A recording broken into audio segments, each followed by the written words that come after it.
शुभ काम में रोका नहीं करते माता। रोक नहीं रही हूँ, सावधान। ब्रह्मा जी कहते हैं मुने, तदनंतर भगवान शंभु ने नंदी आदि सब गणों को अपने साथ हिमाचलपुरी को चलने की प्रसन्नता पूर्वक आज्ञा देते हुए कहा, तुम लोग थोड़े से गणों को यहाँ रखकर शेष सभी लोग मेरे साथ बड़े उत्साह और आनंद से युक्त हो गिरिराज हिमवान के नगर को चलो।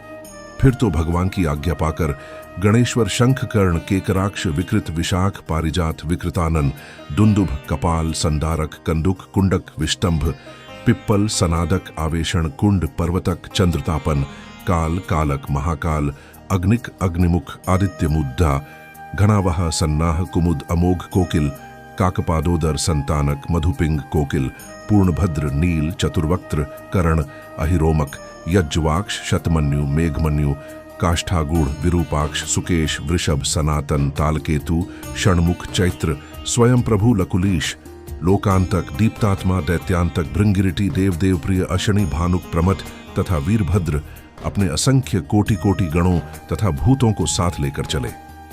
नंदी आदि गणराज असंख्य गणों से घिरे चले तथा क्षेत्रपाल और भैरव भी कोटि कोटि गणों को लेकर उत्सव मनाते हुए प्रेम और उत्साह के साथ चल पड़े।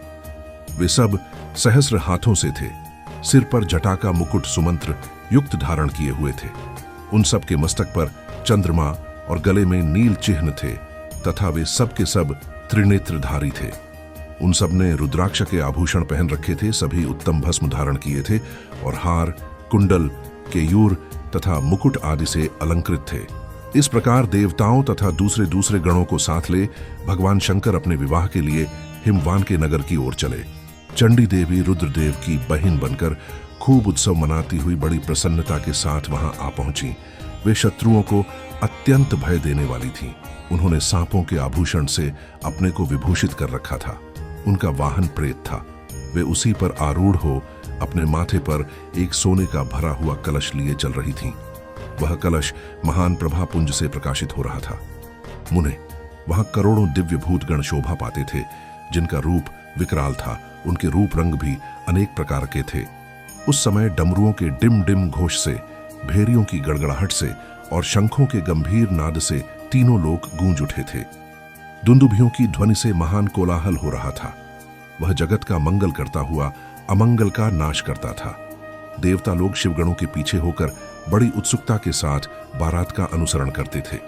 संपूर्ण सिद्ध और लोकपाल आदि भी देवताओं के साथ थे।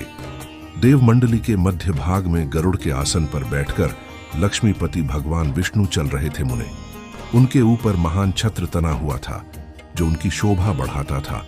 उन पर चैनावर डुलाए जा रहे थे और वे अपने गणों से घिरे हुए थे। उनके शोभाशाली पार्षदों ने उन्हें अपने ढंग से आभूषण आदि के द्वारा विभूषित किया था। इसी प्रकार मैं भी मूर्तिमान वेदों, शास्त्रों, पुराणों, आगमों, सनकादि महासिद्धों, प्रजापतियों, पुत्रों तथा अन्यान्य परिजनों के साथ मार्ग में चलता हुआ बड़ी शोभा पा रहा था और शिव की सेवा में तत्पर था। देवराज इंद्र भी नाना प्रकार के आभूषणों से विभूषित हो ऐरावत हाथी पर आरूढ़ होकर अपने सेना के बीच से चलते हुए अत्यंत सुशोभित हो रहे थे। उस समय बारात के साथ यात्रा करते हुए बहुत से आरक्षी भी अपने तेज से प्रकाशित हो रहे थे। वे शिवजी का विवाह देखने के लिए बहुत उत्कंठित थे। शाकिनी, यातुधान, बेताल, ब्रह्म राक्षस, भूत, प्रेत, पिशाच, प्रमथ आदि आदि गण, तुम्बुरु, नारद, हाहा और हु श्रेष्ठ गंधर्व तथा किन्नर भी बड़े हर्ष से भरकर बाजा बजाते हुए चले।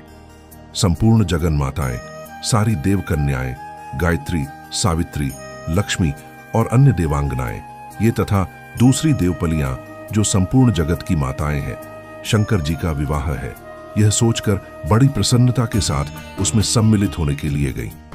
वेदों, शास्त्रों, सिद्धों और महर्षियों द्वारा जो साक्षात धर्म का स्वरूप कहा गया है तथा जिसकी अंग कांति शुद्ध स्फटिक के समान उज्ज्वल है, वह सर्वांग सुंदर वृषभ भगवान शिव का वाहन है। धर्मवत्सल महादेव जी उस वृषभ पर आरूढ़ हो सबके साथ यात्रा करते हुए बड़ी शोभा पा रहे थे। देवर्षियों के समुदाय उनकी सेवा में उपस्थित थे। इन सब देवताओं और महर्षियों के एकत्र हुए समुदाय से महेश्वर की बड़ी शोभा हो रही थी। उनका बहुत श्रृंगार किया गया था। वे शिवा का पाणिग्रहण करने के लिए हिमालय के भवन को जा रहे थे। नारद, इस प्रकार बारात की यात्रा संबंधी उत्तम उत्सव से युक्त शंभु का चरित्र कहा गया। अब हिमालय नगर में जो सुंदर घटित हुआ उसे सुनो। AUM नमः शिवाय